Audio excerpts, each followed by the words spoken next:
خلیفہ ثانی حضرت عمر فاروق رضی اللہ تعالیٰ عنہ نے 24 لاکھ مربع میل پر حکومت کی۔ راتوں کو اٹھ کر پہرا دیتے تھے اور لوگوں کی ضروریات کا خیال رکھتے تھے۔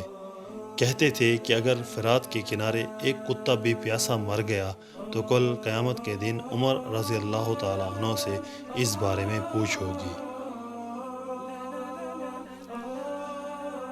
ایک دفعہ آپ رضی اللہ تعالیٰ عنہ دربار کا وقت ختم ہونے کے بعد گھر آئے اور کسی کام میں لگ گئے۔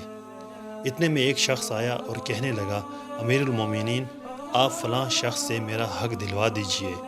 آپ رضی اللہ تعالیٰ عنہ کو بہت غصہ آیا اور اس شخص کو ایک دھرا پیٹھ پر مارا اور کہا، جب میں دربار لگاتا ہوں تو اس وقت تم اپنے معاملات لے کر آتے نہیں، اور جب میں گھر کے کام کاج میں مصروف ہو جاتا ہوں تو تم اپنی ضرورتوں کو لے کر آ جاتے ہو۔ بعد میں آپ رضی اللہ تعالیٰ عنہ کو اپنی غلطی کا اندازہ ہوا تو بہت پریشان ہوئے اور اس شخص کو جسے دھرا مارا تھا بلوایا اور اس کے ہاتھ میں دھرا دیا اور اپنی پیٹھ آگے کی اور کہا کہ مجھے دھرا مارو، میں نے تم سے زیادتی کی ہے۔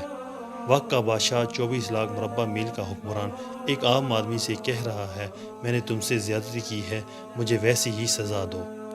اس شخص نے کہا، میں نے آپ رضی اللہ تعالیٰ عنہ کو معاف کیا۔ آپ رضی اللہ تعالیٰ عنہ نے کہا، نہیں، کل قیامت کو مجھے اس کا جواب دینا پڑے گا، تم مجھے ایک دھرا مارو تاکہ میں تمہارا بدلہ پورا ہو جائے۔ آپ رضی اللہ تعالیٰ عنہ روتے جاتے اور فرماتے، اے عمر، تو کافر تھا، ظالم تھا، بکریاں چراتا تھا، خدا نے تجھے اسلام کی دولت سے مالا مال کیا اور تجھے مسلمانوں کا خلیفہ بنایا۔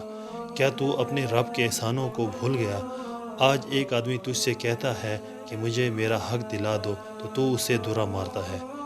اے عمر، کیا تو سمجھ بیٹھا ہے کہ مرے گا نہیں؟ کل قیامت کے دن تجھے اللہ کو ایک ایک عمل کا حساب دینا پڑے گا۔ حضرت عمر فاروق رضی اللہ تعالیٰ عنہ اس بات کو دہراتے رہے اور روتے رہے۔